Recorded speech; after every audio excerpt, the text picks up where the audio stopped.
Hello, fifth graders. Welcome to lesson 5.6, Subtract Mixed Numbers. Let's get started. Today's lesson objective is I can evaluate subtraction of mixed numbers by using equivalent fractions without regrouping. Please pause to write the I can and by statement in your digital math notebook now. All right, fifth graders. Today we're going to talk about subtracting mixed numbers. Yesterday we talked about adding mixed numbers, and we're going to use the same steps that we did yesterday. We're going to find a common denominator, subtract our numbers, and then simplify if needed. Let's practice a couple of these together. First off, we have the number 2 and 7/9, and we're going to subtract that from 1 and 4/6. The first thing that I'm going to do is I'm going to find common multiples of 9 and 6. So I can count by 9, 18, 27, and by 6s, 6, 12, 18. Oh, look, I noticed that we both have the number 18.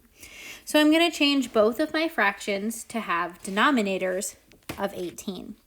So first off, I have 2 and 7/9, and I need to change my 7/9 into something over 18. So 9 times 2 is 18, and if I multiply by 2 on the bottom, I have to multiply by 2 on the top. So 7 times 2 is 14. So here is my new fraction. Now let's do the same thing to 1 and 4/6. I need to change the 6 into something over 18. So in order to change a 6 into an 18, we multiply by 3. And if we multiply by 3 on the bottom, we have to multiply by 3 on the top. So 4 times 3 is 12. So now I'm going to rewrite my fractions because I did a lot of work there and it's kind of confusing to see what I'm doing. So I have the whole number 2 and 14 over 18, and I'm going to subtract 1 and 12 over 18. So I have rewritten my fraction so that I can see what I am doing. Now I know that my denominator is going to be 18, and now I need to subtract my numerators. 14 minus 12 is 2, and 2 minus 2 is 1. Now 2 and 18 do have a common factor of 2. So I'm going to simplify, and 2 goes into 2 one time, 2 goes into 18 9 times. So my simplified answer would be 1 and 1/9. Let's practice this again.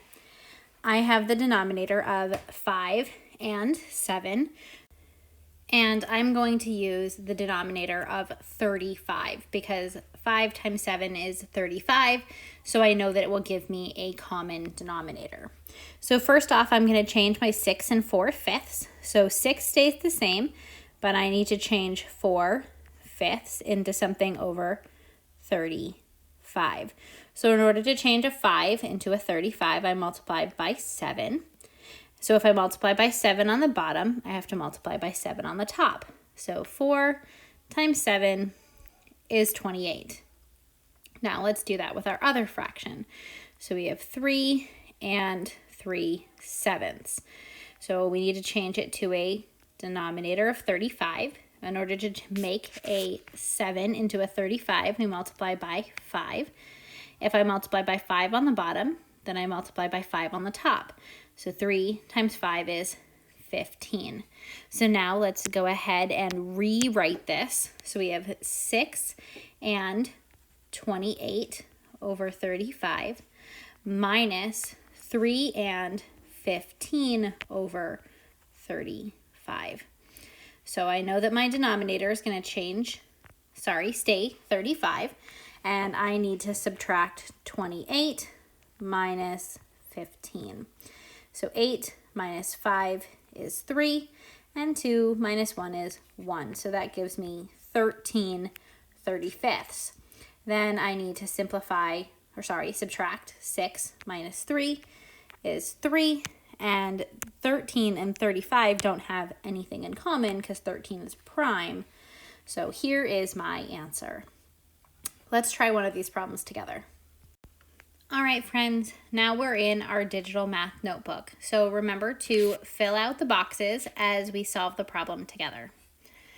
We have the problem 3 and 5/9, and we're going to subtract 2 and 2/6. So the first thing that we need to do is find a common denominator. I know about the number 9 and 6 that they share the factor of 18. So I need to make 3 and 5/9 into something over 18. So in order to make a 9 into an 18, we multiply by 2. And if we multiply by 2 on the bottom, then we have to multiply by 2 on the top. So 5 times 2 is 10. So now we have 3 and 10/18. Let's change our second number.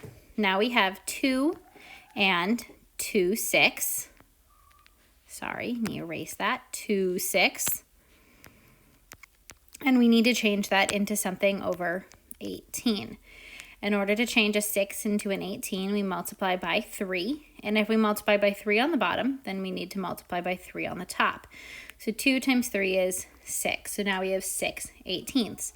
So let's rewrite this. So we have 3 and 10/18 minus 2 and 6/18. So we know that our denominator is going to be 18, and now we can subtract our numerators. 10 minus 6 is 4, and 3 minus 2 is 1.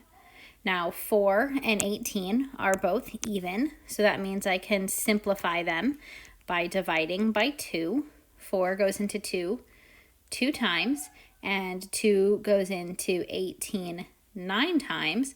So my reduced answer would be 1 and 2/9. Now, I know you don't have space to fill in all of this math, but make sure that the boxes that are on your digital math notebook are filled in. All right, 5th graders, time for one more activity. We'll do this one together, and then I'll let you finish on your own. We are solving the problem 3 and 5/9 minus 2 and 1/6. So here we are again. We have that 6 and 9. So we know that our common denominator is going to be 18.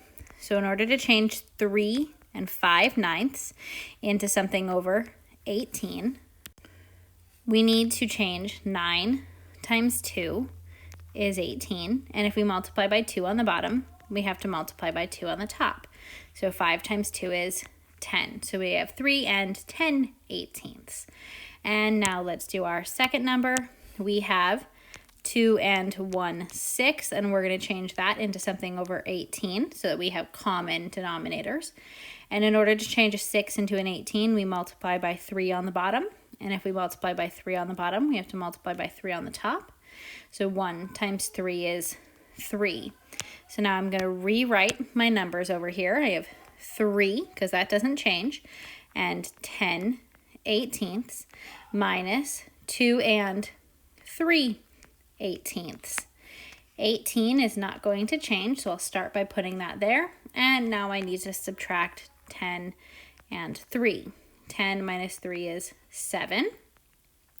And the last thing that you would do is that you need to subtract the whole numbers.